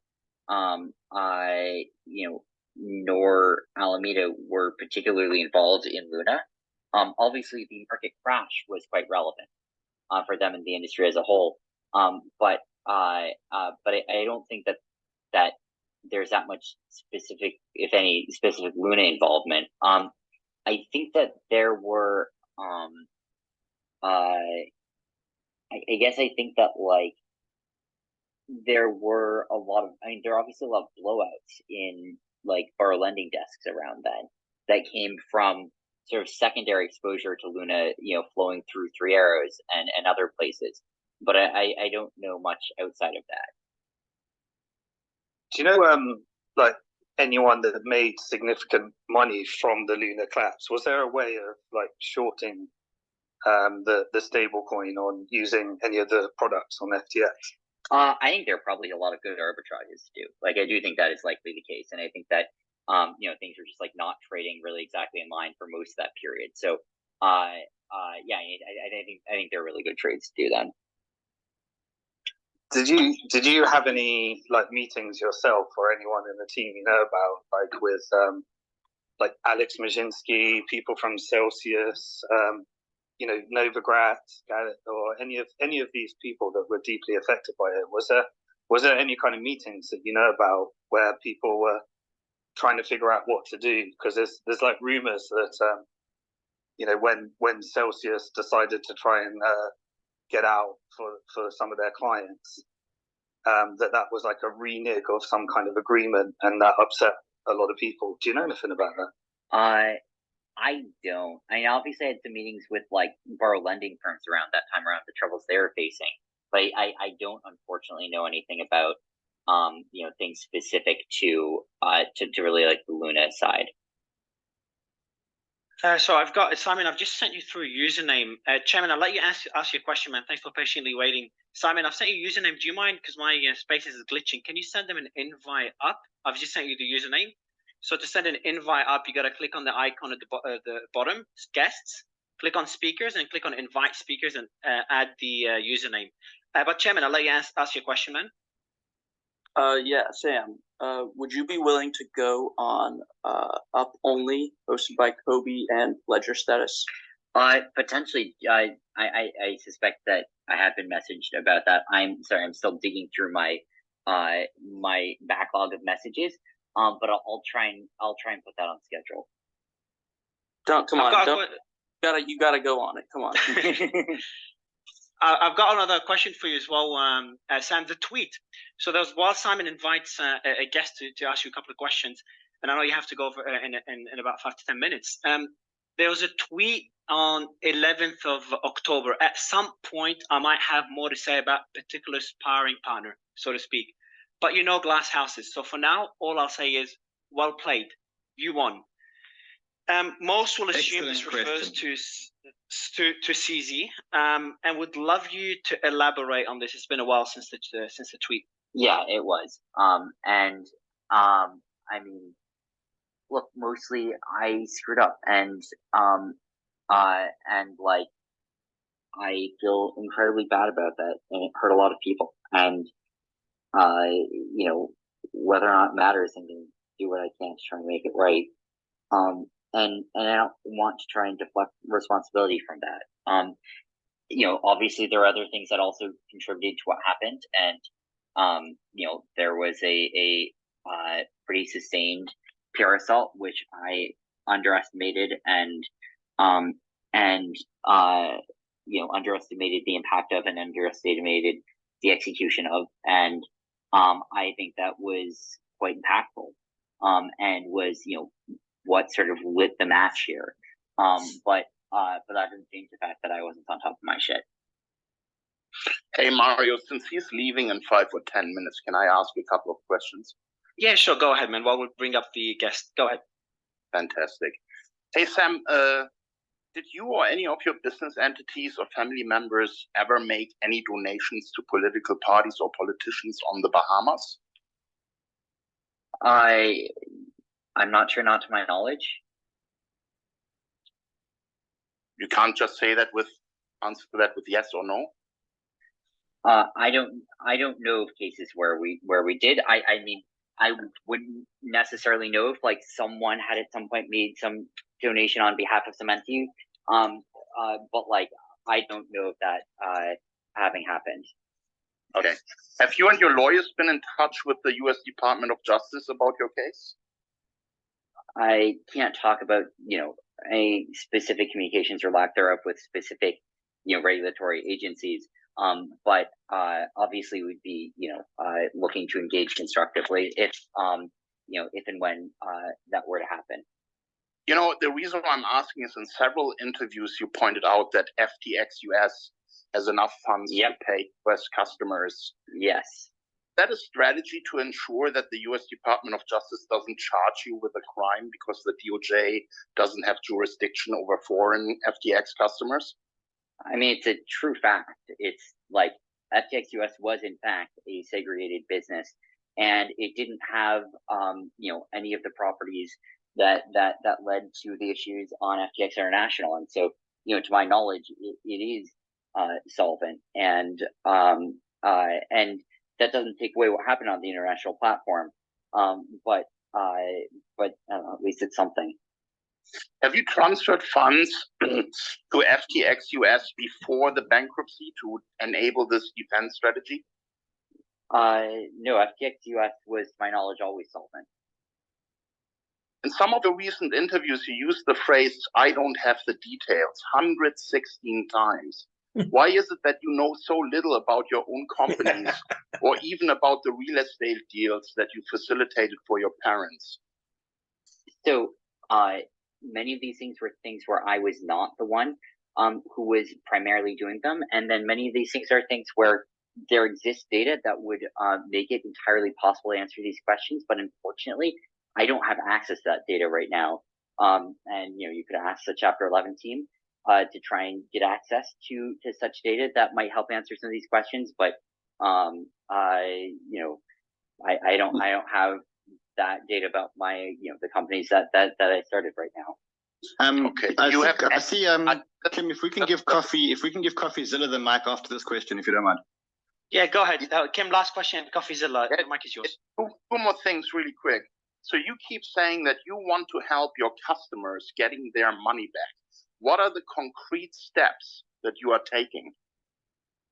So, look, a lot of this isn't in my control right now, and a lot of this is going to be up to the global administrators and regulators who are involved. But I'm happy to be of assistance to any of them any way that I can, and in any way that they want me to be. But I would be excited to be, to the extent that I could help find help put together anyways. Or be a part of that to help make make customers more whole by probably by there being more funds for them to have access to. CoffeeZilla, the mic is yours, man. Hey, thanks for having me. I just wanted to quickly ask. So there's this big question about this $8 billion that went into some kind of a stub account. I just want to get some clarification on this. From my understanding, what you're basically claiming is that back when FTX didn't have banking, you'd use Silvergate to have people to wire money to Alameda Research and then credit them on the FTX side, but you didn't actually account for that money going back to them. So essentially you had like $8 billion coming to FTX you didn't have on the books, technically. I mean, can you explain more how that works? Because it seems like such a key part of this whole thing. And so far, we've gotten like very vague things about stub accounts. Just try to be as specific as you can on how that actually happened. So, and again, some of these are things I'm trying to piece together that I don't have the full answer to. But I think that part of it was, I believe that there was, correct FTX accounting, in terms of the audited financials. But that at least I can say that when you sort of pulled up, on a dashboard, what the accounts look like, it would not have, it wouldn't have, displayed, those transfers, and it wouldn't have displayed the balances related to those, which meant that it was, that the sort of what you would naively see as the relevant, it's the relevant sort of position size was quite a bit smaller than what the full position size was.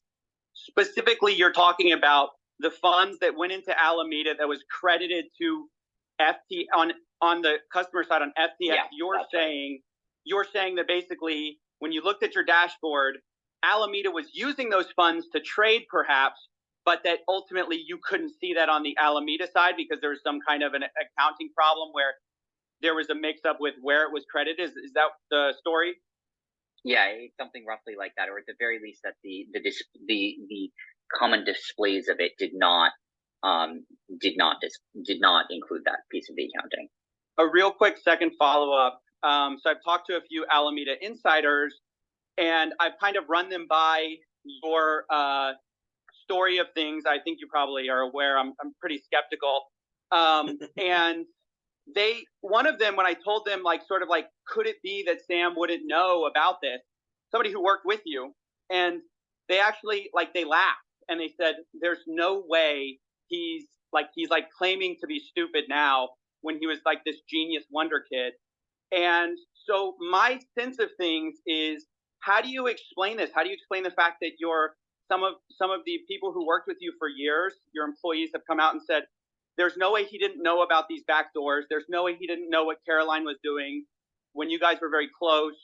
The offices were right next to each other. I mean, how do you expect us to believe this story you're spinning? I mean, I don't know what to say. Like, I had a lot going on, and I was spread thin. I was a bit less grounded than I had been before, and I lost track of a lot of important things. And I mean, I think that those hang on one second. I think spread thin is one thing, right? Like, I think things can get out of hand, but we're talking about a fundamental understanding of whether Alameda was commingling funds with FTX. I mean, I saw your Stephanopoulos and Sorkin interview, and you're pretty categorical that you had no idea that you were mingling funds. So that's what I'm asking about, not like, did you know exactly what was happening on November 7th or 8th? I mean, I can understand sort of things getting out of control, but we're talking about the most fundamental grasp on how your business works. You're telling us you had no idea. I was not aware of a lot of what was going on. I was vaguely aware that some of these systems existed. I had no details of them, and I CEO, for God's sake, was not spending much time and on looking at position risk management. It was a big mistake. I mean, right, Sam. I've just got guys. I've just got a DM.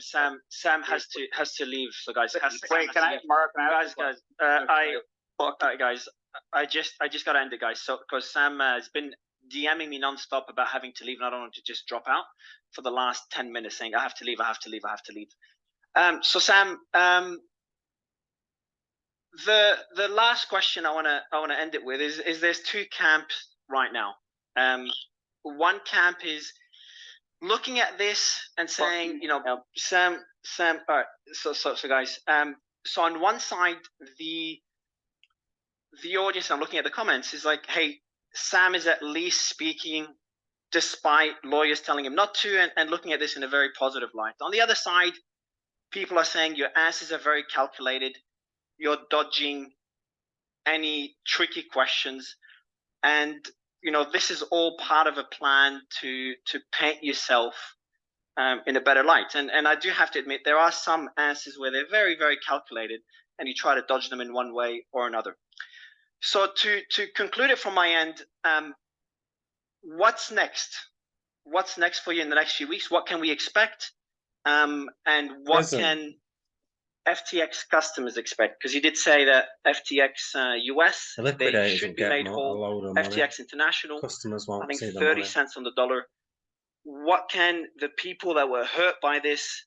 There's some comments about people, kind of hurts me to say this, but talking about ending their life, and we've had some of these people on stage.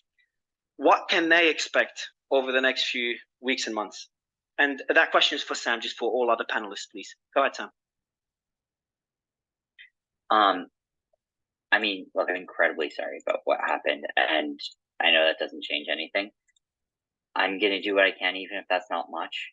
But at the end of the day, hopefully, hopefully there will be pathways that will be able to get more funds back for users. Hopefully there will be pathways that open up withdrawals where they can be, and that maximize value ultimately that users can get. But in the end, that's a lot of that's not going to be up to me. I'm just going to try and be helpful where I can there. But I'm sorry. Sam, you keep saying you can do what you can. What you're going to do as much as you can. You said it when the liquidator, when you went into chapter 11. I'm trying to understand in your head, what do you think you can do in your current position, given the fact that the liquidators on both sides, well, the liquidators in the US side have said that you're no longer involved and that you no longer speak on behalf of the company. And I genuinely believe that you really want to help. I'm just trying to understand, in your head, when you talk about doing whatever you can and trying to do it, what do you think is in your hands? I am sorry, I'm very late for next call, so I do have to hop off now. But all I can do is I can be helpful to all the teams who want me to globally, and I'm going to continue to do that if and when I'm asked, and look for other ways over time that I can hopefully help contribute. But yeah, there's a limit to how much different groups are going to want me to, and I understand that. Mario, can we keep the space open after Sam drops? Yeah, we will. So after just for everyone, hold on. Just want to say, because I know Sam, you're just about to jump off. You just jumped off. So we do have insiders with important. We do have insiders with bombshell news. They've been investigating the matter for months. I think about 9 months, and they have a lot of findings. And I haven't mentioned earlier. They're coming on stage now. We're about to bring them up. So Romy will send you their details if you can invite them up. They will be sharing details that nobody knows yet. So that's something I've been talking to them for a long time, and they finally agreed to come on stage and share it. So they're about to come on stage. But yeah, Alex, you were saying? I mean, I just wanted to say, it was a bit frustrating, to be honest, because I think Sam was running circles, frankly, around a lot of people on stage. We should have been delving deeper. Two things in specific that he's doing, and I think everyone in the crowd needs to be aware of this, not just for this space, but for future media appearances. The first thing he's doing is he's basically taking advantage of all these complicated side narratives that don't matter. The only thing that matters was that he basically went and he misappropriated customer funds and basically took those funds and lent it to a hedge fund that he fully owned, and then used FTT to back it up. And anytime he tries to get away from that, it's really important in these interviews that people dive deep, and we need people with domain knowledge on how exchanges work and how, frankly, finance works to keep digging on that, because we let him slither out of that way too much. And any particular points, Alex, if you want to comment on particular points that were mentioned? Alex. Hold on, guys. Too many people. Alex, do you want to continue? Just any specific points, and I'll get you to speak, Chairman, right after, while we bring up the two special guests. Any specific points you want to mention for anyone listening? Specific lies that you want to address? Yeah, so I mean, I pinned this tweet by Jesse, who obviously runs Kraken, and I think would have been a great person to keep drilling on that. But basically, when he actually started talking about how the margin trading system works at FTX, that just wasn't correct. He was basically saying that anyone could come in. I'm going to read Jesse's point because it's, I think, really valid. And please do. So for everyone, please pin the top tweet and like and retweet that to get more visibility. But basically, he said that, how the exchange worked was that it was a net account equity model. So people could borrow against client funds, right? And then he would print FTT, which is a vapor token, against it, okay? And then he said, if the quote Sam said was, if you add it all up and you counted the negative balances as 100% recoverable, then we were fully solvent. That makes no sense. You can't just go borrow 10,000 worth of Bitcoin and then print FTT against that to collateralize it and then say that you're fully solvent. That is fraud. And that was the problem that he keeps slithering away from, in my opinion. And frankly, that's the only thing that matters. Yes, all these side things that he's doing with regulators or all these other aspects are problematic, but that is where the fraud lies. Well, I mean, I think Alex, absolutely right. I just want to say real quick, I don't know who said I believe you have good intentions here. SBF has only one intention, which is to save himself from jail. Let's all keep an eye on that, because if you want to read into his statements, everything is said with the idea that he's trying to paint a narrative of himself, that he made an embarrassing mistake, that although he's this genius who went to these top tier Ivy League schools, worked on Jane Street, wooed everybody from BlackRock to Sequoia, all of a sudden he's an idiot the second he's committed fraud, right? We're supposed to believe he didn't know what was going on the company he started and ran for years. We're supposed to believe he didn't know what was going on right across the street. I mean, how stupid do we have to believe a narrative like that? It's completely insane. But people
questions that you said you would ask, and you never did. And then you said when you are done with your questions, we get to ask you questions. But at the end, you said there's only 5 to 10 minutes left. It's really not nice how this whole thing was managed, because there were so many important questions that were left unanswered. And I'm really... Bro, I do, Kim. I've got, you know how many people telling me on the panel, I've got more important questions that are unanswered. I don't have 5 hours to ask all the questions. I think we did a better job. If you go back to New York Times, if you go back to Good Morning America, compare these questions to the questions they asked and the fluff pieces they had. So we tried our best, considering the amount of speakers I wanted to ask questions. I have 50 questions. I asked 5 of them, considering there's only so many I can ask.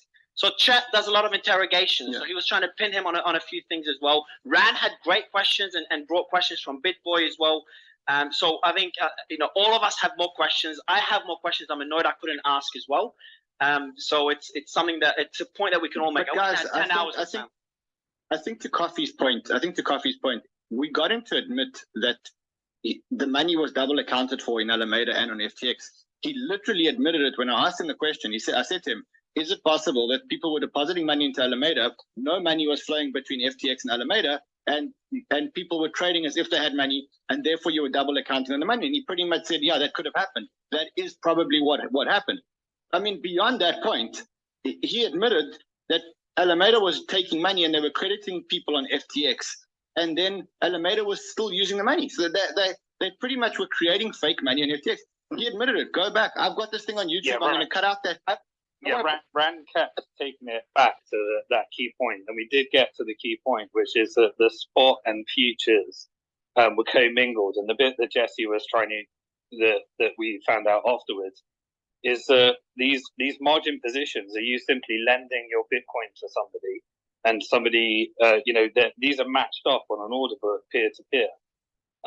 So we got the key thing out, which is that it was all commingled. It was a mess. And there was no, Spot, and he agreed. He said that Spot. I made him agree to 2 things. One is that Alameda and FTX were commingled, and not only that they were duplicating funds. So you would put your money into Alameda, and you would get $1 would be deposited into Alameda, and that dollar would reflect as a $1 balance on your account. But the money wouldn't flow from Alameda into FTX, which means that every time money came in, you were basically funding Sam Bankman-Fried's hedge fund while he was crediting you with fake money on the exchange. He admitted to that. The second thing that he admitted was that there was no separation between spot clients and futures clients, which means that effectively there was commingling of funds, and that is a fraud. That's a fraud in any country. That's a fraud in Bahamas. It's a fraud in the USA. It's a fraud anywhere in the world. And that's the second thing that he admitted. So I think we pretty much got out of him 80% of what went wrong here. 80% of what went wrong here, we've pretty much got, and he admitted. I wanted to dig more into the fiat Silvergate, whether it was issuing stable coins, because I didn't fully get all of that. Did you get it all? No, yeah, I think, yeah. Because he was talking about how Alameda was just a gateway for fiat, but then how does that relate to... Rand, just quickly, Rand, you're a co-host. I have a glitch. Can you check the speaker's request and bring up Hussein? He's the person... I have invited Hussein, and what it says on my side is it says, it's asking me if I want to cancel the invite. I can try again. Okay, yeah, so there's Nick Pett, and then I'll send you the 2 handles. So they're the 2 people that were investigating FTX and Alameda for about 9 months, and the findings they have, which they shared with us, pretty insane. So I've been. I'm gonna try and bring them up. I'm gonna just send you a screenshot because I actually have. I've sent you both their handles and see if they have their hand up as well. They have their hand up as well. Mario, I'm gonna cancel current invite. I'm gonna resend the invite. I think that's the easiest way. Yeah, try that. And guys, so Hussein and Nick, check your DMs, guys. That's how when Rand sends you the invite, that's how you get it. Yeah, Alex and Chairman, go ahead. Let's not beat ourselves up too much, man. To get SBF on the Twitter space to take that many questions, that's pretty incredible achievement. To be fair, I think we should beat ourselves up because that was really a wasted opportunity. Nothing. Simon, I'm sorry, but I don't agree. I think if you go back to the transcript, Chairman, and go back to the transcript, and you see some of the things that Sam said, and then again compared to the transcript of the other 2 interviews. Yeah, go ahead, bro. There's a I mean, like key things. no offense to Chet, but like there are people like he spoke 90% of the time, and there are people who are much more qualified on a lot of these topics than Chet is. And you told us we'd all be able to ask like 2 questions at the end after you finished your line of questions. So first of all, Chairman, I just want to cut in there because I will obviously I'm going to protect my own reputation at any point in time. So don't come at me like that, Chairman. First of all, second of all, what I was going after Mario prevented from happening was a massive series of questions that were going to be ran through pretty quickly in order to get to the root of the matter. This is how you actually do investigations, to actually find out what happened. You don't let the person just keep filibustering, keep just flowing, keep putting. He has about what you let him 4 responses. That's what he did. Are you saying your employer fucked up, Chet? Is that what you're saying? Kim, can you please not right now? So at this point, here's the thing, right? There was an idea of how to actually build this. There was an idea of which questions to actually ask, and some of the questions never got asked. Was the fact that he even said that his parents worked at Alameda. They were both compliance officers, so how did they not catch anything like that? That question was never able to get asked.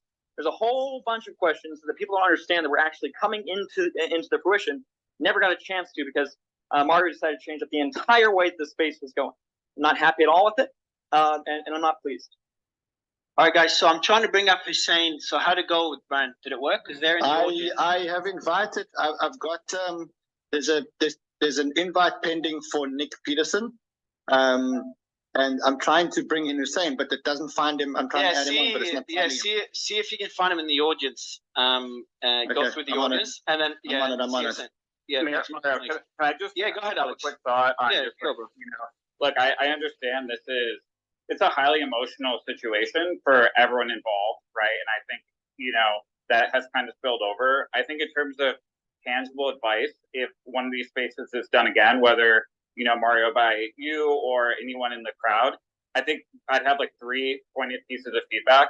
The first is you need people with certain domain expertise on the stage. So we really should have someone like a Jesse or someone who has deep technical knowledge of how exchanges work on the stage so that they can drill deeper when Sam basically tries to like feint off of a question. Yeah. The second is there also needs to be someone technical on here. Like Sam has a degree in physics and a minor in math from MIT. So he can literally use esoteric technical language to throw people off if there isn't someone on the stage that has technical depth, at least as deep as him. And I'm technical, but I'm nowhere near as technical as Sam. I'll be the first to admit that.